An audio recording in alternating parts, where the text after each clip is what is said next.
afternoon, Ben. How are you today? I'm good. Okay, it's so good to catch up with you again. It's been some time since we've chatted. Yep. Yeah. How's everything? How's everything going on with you right now? Everything's okay. We just finished our Graduate Choice Award. The ranking just announced on Monday. On Monday? Yeah, just recently. All right. That sounds good, isn't it? That Yep. a project is done and dusted for the year? Yes, after 1 year. After 1 year. So this is like an annual thing that you go through the pain of getting people to come in and do the awards and do the voting and stuff like that? Yeah, exactly. Yeah, okay. Good afternoon, everybody. Today we have with us Mr. Ben Ho, the founder of TalentBank. Ben and I are good friends and we go back some time. And I've always enjoyed talking to Ben. But Ben, maybe before we start off on the session today, I would like to ask you whether or not you could tell us a little bit about yourself so that the world out there knows who is Ben Ho. I keep talking about Ben Ho and I keep saying Ben Ho is my friend. And I would like the world to know you as well as I know you. Can you tell us a little bit about yourself? Okay. I'll share my screen as well. Go ahead. Okay, just briefly about us. I'm Ben, the founder of TalentBank. I basically completed my studies in computing and IT, and I work as a graphic designer during my first job. So after that, I get an opportunity to work in global event company, and also I do exhibition, servicing defense customers, building the exhibition booth. So I get to travel the world for the exhibition setup. Then after that, in 2011, I started this company called Mr. Mind International. We do events and we help clients like Starhue, Siemens, Volvo to do their launch and also annual dinners and many events. In the same year, 2011, we started TalentBank, the one you're seeing on the screen. So this company basically helped universities to organize their career fair in the campuses. And fast forwarding to 2020, we are now working with employers and universities for graduate employability. Right. So you basically do quite a lot of stuff, and I guess part of what TalentBank does as well is a lot of events and activations and stuff with universities on ground, running the on ground activation, as we marketing people like to speak, in a big way. And I guess like when you talked about your Graduates Choice Award as well, that is also something which is a big event. Actually, it's a very prestigious event, I think. And you've had a very strong showing of people coming in events. How has the event industry been this year? This year, we are seeing a slowdown. Even ourselves, to be honest, we got affected. Before that, I was organizing about 30 to 40 career fairs in a year. This year in 2020 and also next year, we canceled everything. So we actually pivoted online. Since March, we organized TalentBank Digital Career Festival. We move everything online within about 3 to 4 weeks time. So we have to look for server, programmer to build everything, make it digital. So we have to, because we are career fair organizer, so we have to convince the customers like the banks, the big four engineering companies to come on board to try this online career fair. Okay, but events are things that you feel and hold and experience. It's the sight, it's the sound, it's the light, it's the, you know, an event is something that you have to be there to fully appreciate, especially when there's surround sound and booming lights. How is that transforming to the virtual world? I mean, it sounds very impressive. We'll go to the speed that you've managed to pivot, but events are events, you know, they need to be physical. Correct.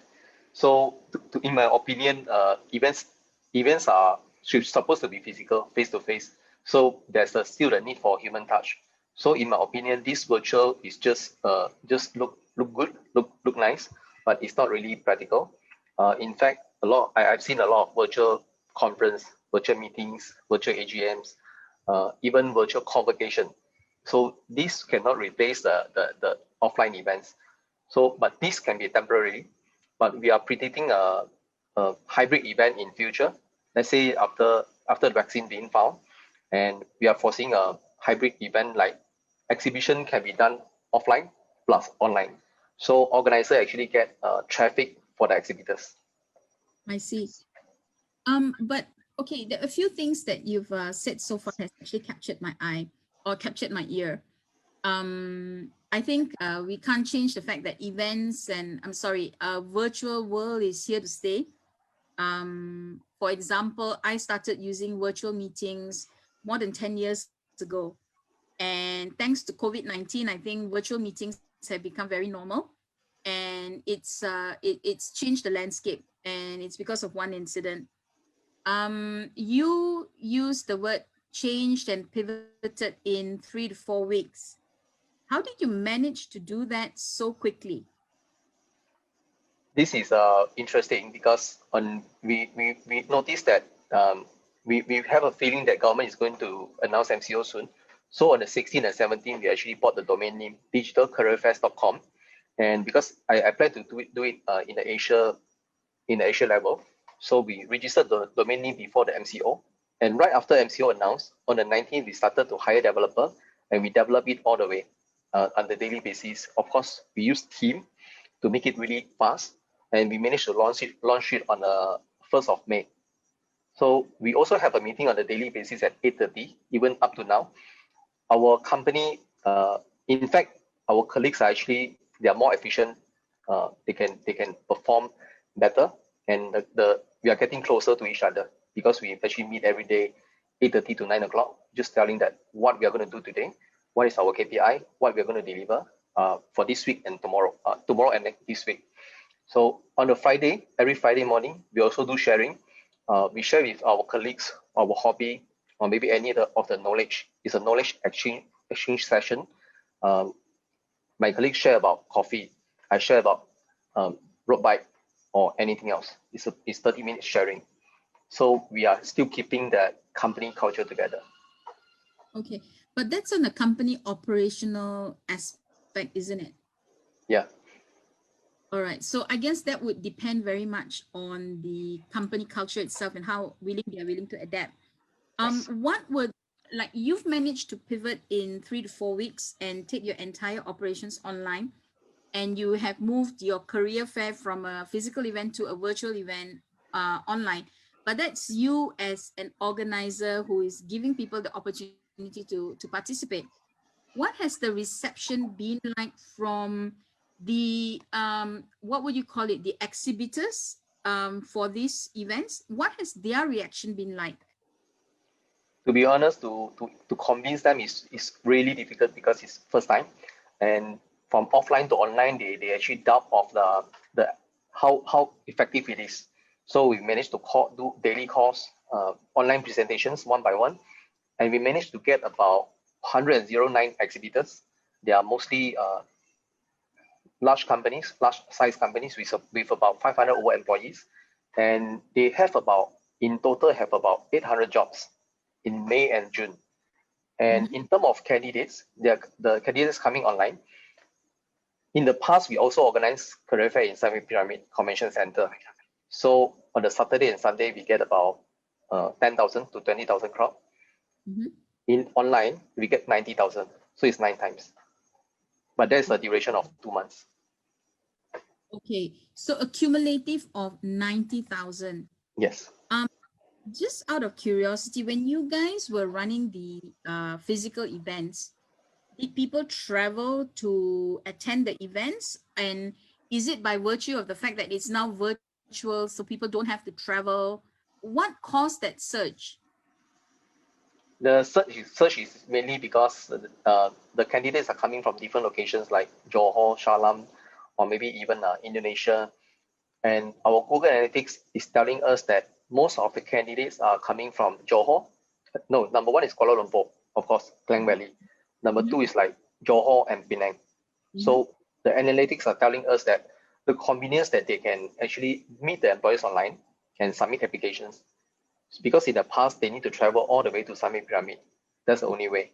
So if they miss the 2 days, or maybe they have any clashes, they have to do something else, they cannot attend, means they miss it. But I purposely make this online event to be 2 months, which is 60 days, is because in case you're not available on the first month, you can join on the second month. Opportunity are still there. I have to ask because I value results.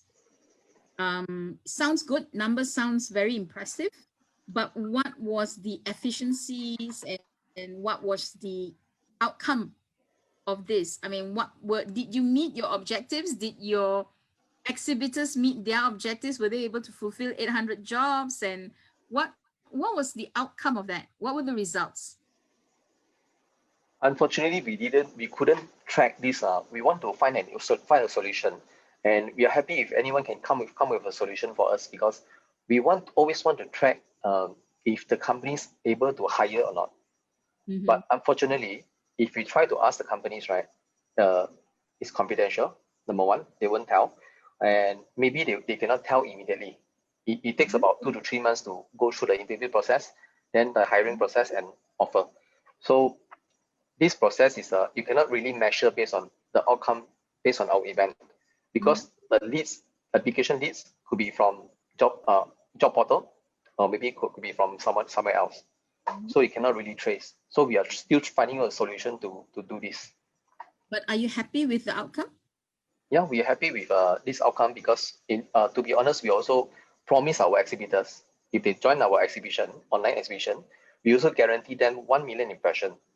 So we can guarantee to convince them to join, because it's more like what they want is actually eyeball to get enough brand awareness. Number 2, job applications. Okay, that sounds pretty good. Virtual events versus physical events. I know that in digital world or in marketing language, traditional methods of advertising and being seen is very expensive. Yes. Anything digital is very cheap. Yes. Same for virtual events. And is there a cost toss up that, I mean, like when you run a virtual event, there are obviously certain costs attached to it. Yep. And you have people coming back to say, now you're doing it virtual, I want it cheaper. Is that a reality? Yes, we had some feedback from customers that, okay, since you're doing virtual, so can it be cheaper? But to us, right, we didn't go cheaper, but we maintain the same. Physical and virtual is the same. But what we do is actually we give them guarantee of impression, and we give them impression based 2 guarantees. One is actually impression, which is brand awareness. Second is guarantee of job applications. So that's what we do for them. And online is the best thing because everything is traceable. I know how many clicks, I know how long they stay in a page, and which button they actually click. So our Google Analytics is telling all this. Okay, so you use a lot of analytics to give you the results that you're looking for. Yes. You sound very tech savvy about measuring results, which is very, very good. I think a lot of people need that reassurance that whatever it is that they're doing, whether virtually or physically, needs to happen. Is this moving to virtual the only change that you will be seeing in the business of events?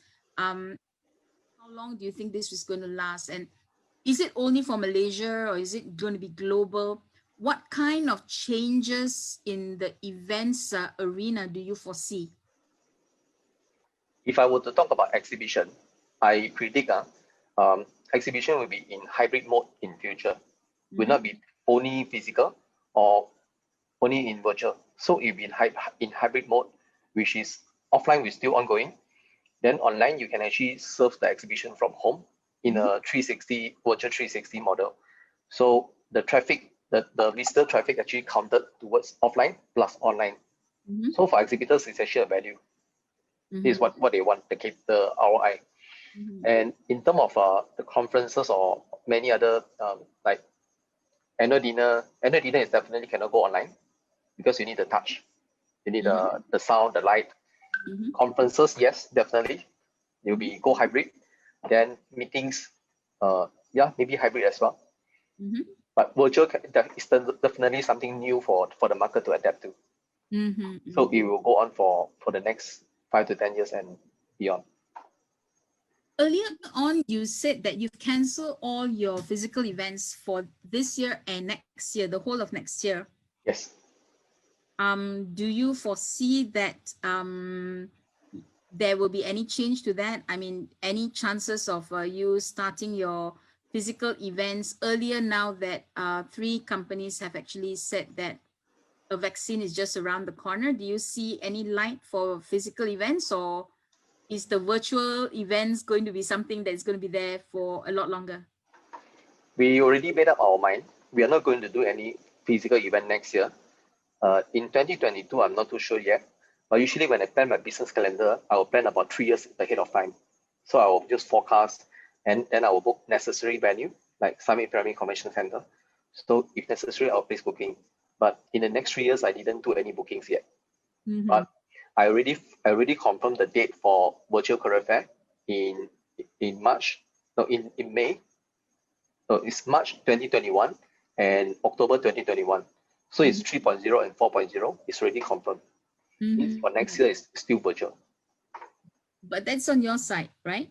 Yes. And how about the awards? How do you do an awards? Awards is very much like an annual dinner. I mean, in a way it is, because a lot of companies do awards at annual dinners. Yes. And when you have an award night and it's a black tie event, I've seen your events and they're all black tie and they're very posh and stuff like that. How do you replicate that into a virtual event? Awards is not doable through virtual mode because to be very straightforward, if you do it virtual, it's only like shocks and delivery. So you really need people, the award recipient to come and receive the award. But what we did this year is actually we didn't do any awards at all, any gala at all. So we only do the announcement of ranking through the media partners, through our PR agency. So we are only doing the rankings announcement. So no gala at all. No gala at all. Yeah, even for next year, we don't plan to do any gala. Oh, okay. That's sad, no? Yes, but it will be back. It will be back in 2022. Yeah. 2022 is a long time to wait for us to hold our trophy, you know? Yes, but what I plan is actually a very small high tea. It's an afternoon event, maybe about 200 packs with social distancing. It's already scheduled like January, 21st January, in conjunction with our 10th anniversary. So we plan to do high tea just to give out the trophy. Quick, short event, then photo op, then done. So this is how you have changed the way your company is going to move into events, because you actually specialize that is for your company. But Yes. what do you think? What do you think the other companies in Malaysia, the other event companies in Malaysia, are doing right now?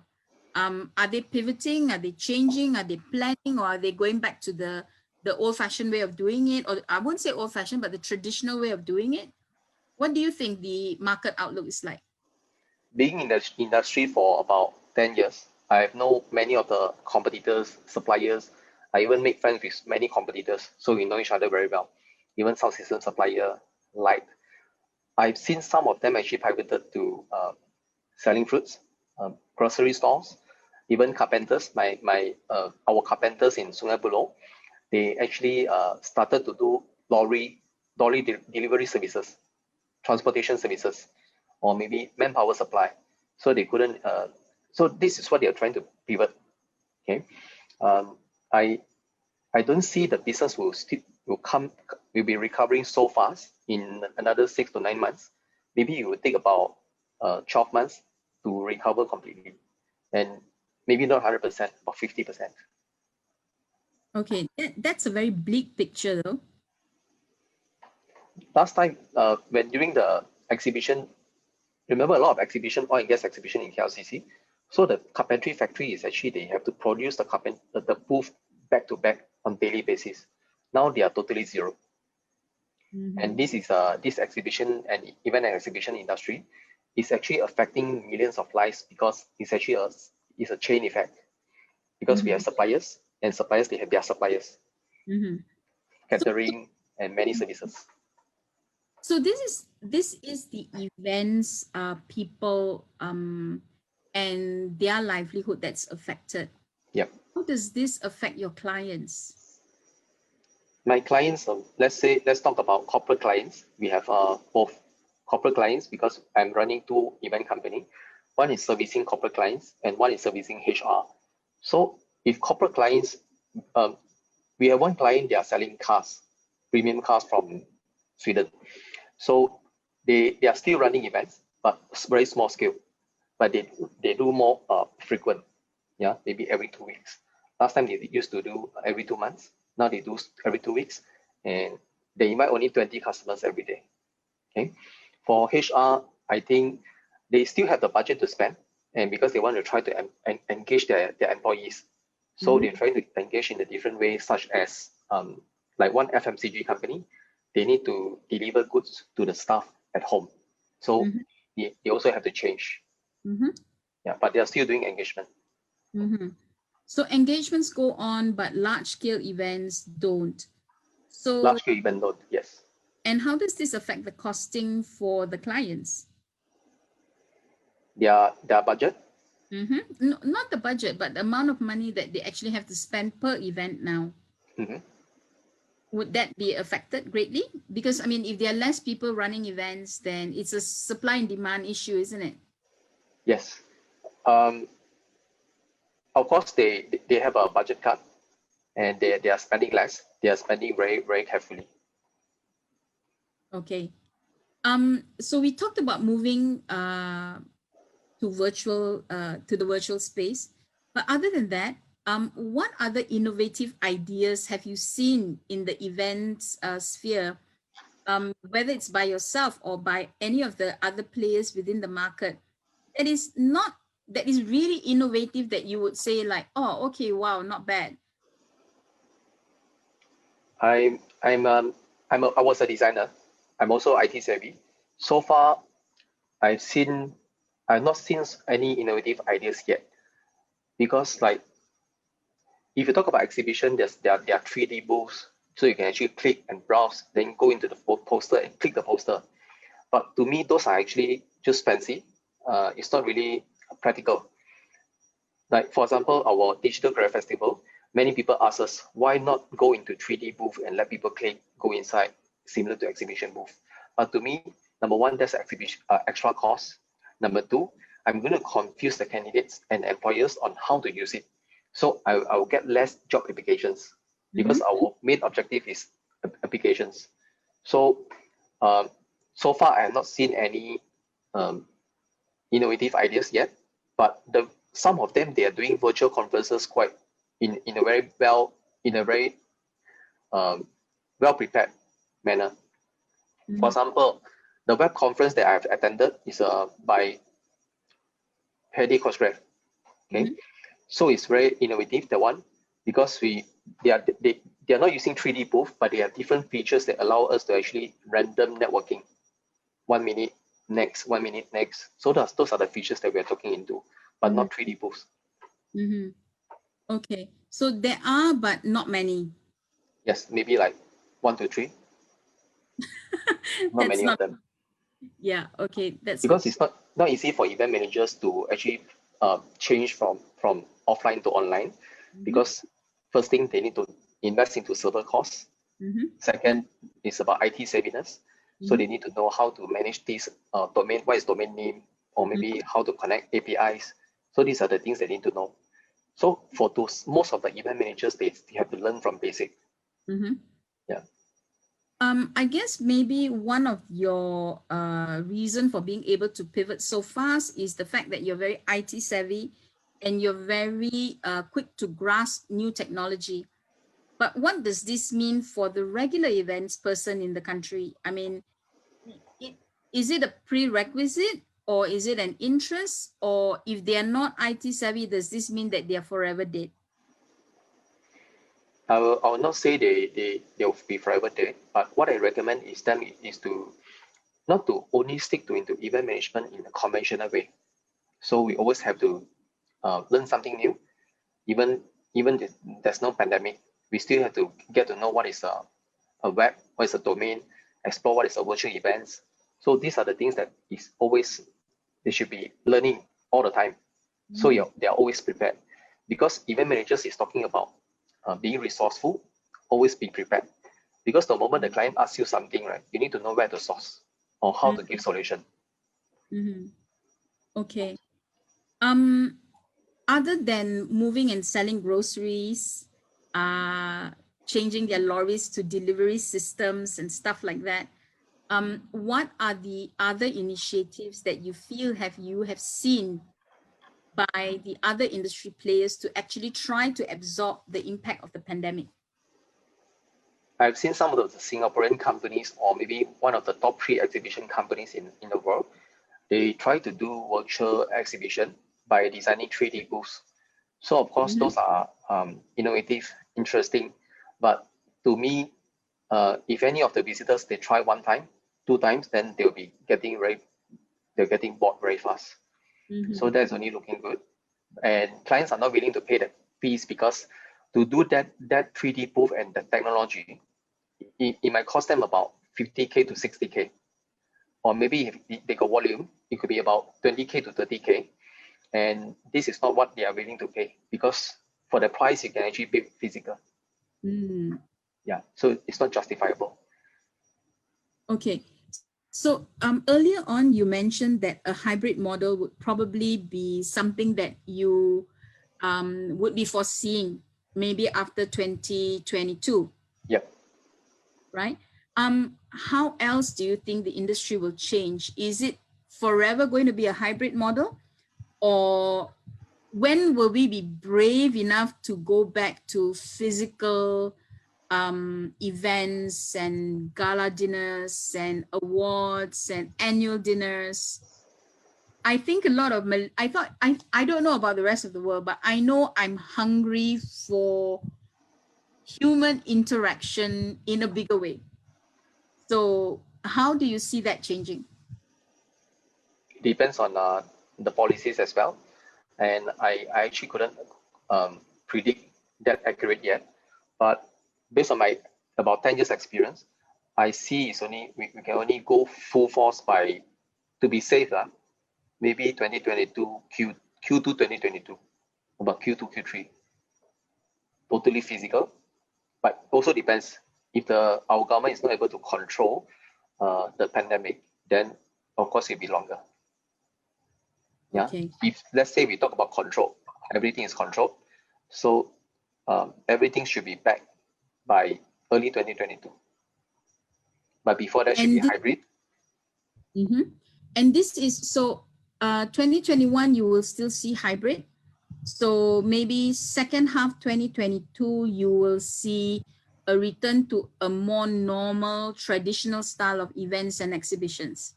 Yes, and maybe organizers, event organizers or exhibition organizers, they have 2 options now. Either go completely 100% physical, or maybe they'll go hybrid. So they have 2 options. But you know, how many days does it take to form a habit? To form a habit? Not very long.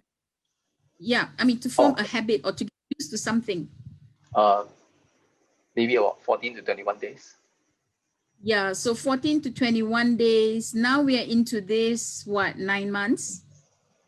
Do you think a habit has been formed? And I don't know, because it's like now a lot of people, like, I mean, I know that now I have a mix of work from home and physical meetings. But if it's just asking me to travel all the way to the end of KL to meet somebody for an hour, I would ask, can we do it virtually? And I'm used to that. And I've been doing it for 10 years. But, you know, for events, are we going to get, because it's like, it's 2020, 2021, 2022, it's 2.5 years. Would I like grow out of physical events? Is that a possibility, that I'm so used to everything being happening virtually now that I don't ever want to go back to physical events? Do you think that that is a possibility? We still want to go back to physical events, meet people, hang out with friends. So that would be definitely back to normal. But to me, the new habit is about, let's say, I'm practicing the same with you. Like, if the meeting is too short, like 30 minutes, 45 minutes, I'd rather meet online because that's saving our traveling time, through and flow. And also, it's much straightforward because we can actually schedule back-to-back meetings, like 10 o'clock, 10:30, 11 o'clock. So that's more efficient. So we can actually do more in a day. But talking about meeting with people, let's say the meeting is like 2 to 3 hours, of course, it's better to meet. Yeah. So usually, if it's a first meeting, it's an introduction meeting, I will ask the third party to do an online meeting first, then before we meet each other. So you go online first. So it will be a new habit to most of the people, I think. Okay.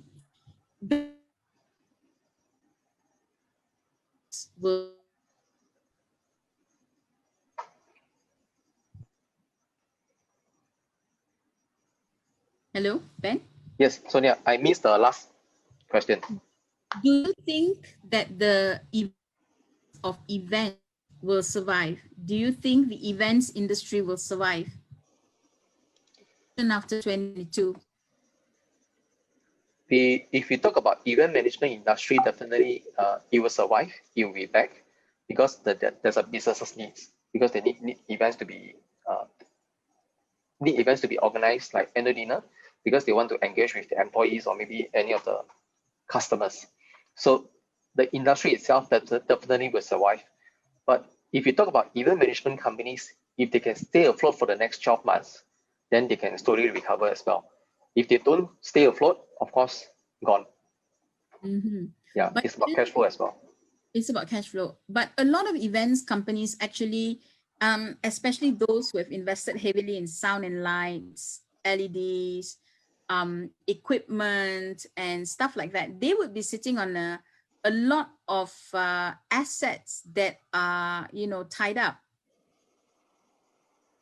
Yes. Right?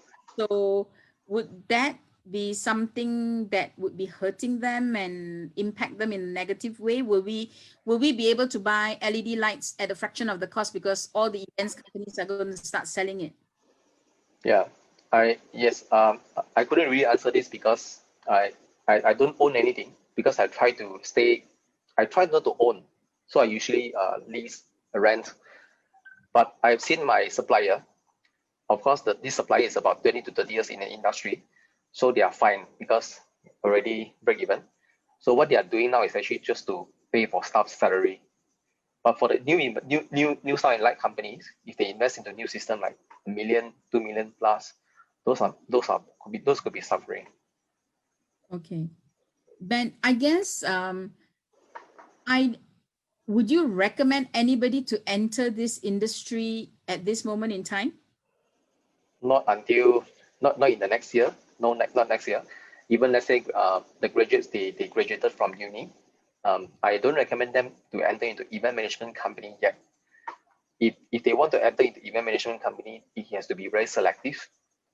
Maybe it has to be very selective to know what events the companies are actually organizing. So they have to be very careful. Okay, and just in case for anybody who is planning to venture into the industry at this moment in time, other than saying please don't, what would your recommendations be? Hold on, try to figure out other than events management, because the events management industry is already very competitive. It's more than 10,000 companies, big and small. Some suppliers actually giving very, very low price, and those are actually the first to not be able to survive. So not at this point of time, because even next year is not the right time as well. So better not, try to think something else. And what would you suggest they do then? Something related to tech, something related to sales and marketing. Based on my insights, my data also telling me the industry, they need there are high demand of tech, sales and marketing talents. So if you're starting a business, you should go into area of maybe digital marketing, maybe web development. So these are still having a lot of demand, but you need to know how to sell to the customers, because in case you don't have a portfolio, no track records, you need to know how to sell to them. If you and also try to that is talking about business, but if you're candidates, if you apply for a job, you can go for tech, sales and marketing also. Mm-hmm. And I guess in a way, part of the reason you have this insight is because you actually have talent bank as well, Yes. right? And so it gives you that purview, and you're not under too much pressure in terms of just events. Correct? Yeah. Yes. So I guess that because you straddle two areas, that of a talent management player, I guess, and event side, how is this hybrid for you going to be able to add value to other people who come to you? How is it going to be hybrid? Can you repeat the question, please? So like you have a events right? And Yes. you have a talent well, you have a talent bank. Correct. You do I guess a bit of you link universities with employers. Yes. Right now, how does you have got a hybrid model going which can feed each other? How would this hybrid model add value to other people who are either in events or in the business or in the industry or in the job arena? How would they be able to leverage your strengths to survive this pandemic? Okay, that's a good one. Um, we are trying to develop the employability ecosystem for the nation. It's a very long journey. So to be honest, we are just started for in the first 7 years in my business journey is mainly to set up, try and error. We fail a lot of times, but in the past 3 years, we saw some improvements, but it's just the beginning. So what we are trying to do is actually employability ecosystem. And if you we are looking for any collaboration opportunities that we can actually work together for in terms of talent, in terms of market research, and maybe also market expansion to other countries. So these are areas we want to explore collaborating. Mm-hmm. So you are open to collaborations and stuff like that. Yes, I'm looking for the Asian countries because we are looking for we I'm actually trying to have GCA in other countries, graduate choice award. Okay. Singapore, Myanmar, Indonesia, Philippines, and other Asian countries. Okay, that sounds very good actually. At least you're able to move around. Ben, you have actually given us quite a lot of insights on events and something on talents as well. And I think a lot of people hearing you say, don't do this until 2022, or half to 2022, because it's going to be tough. They may think or may feel that it's very gloomy, very depressing. There is no light at the end of the tunnel for the next 1 year. I'm going to die or something like that. Is it really that bad, or is it just a personal view, or do you think that it's a realistic view that it's all doom and gloom, or is it not doom and gloom? I mean one of the association, events and exhibition association. So I saw I also participate in the discussion. The entire industry is really slowing down. Even exhibition venues, they are not getting any rentals. They get cancellations or postponement. So with this, uh, what do you call that? With all these cancellations, you can see events are not coming back anytime.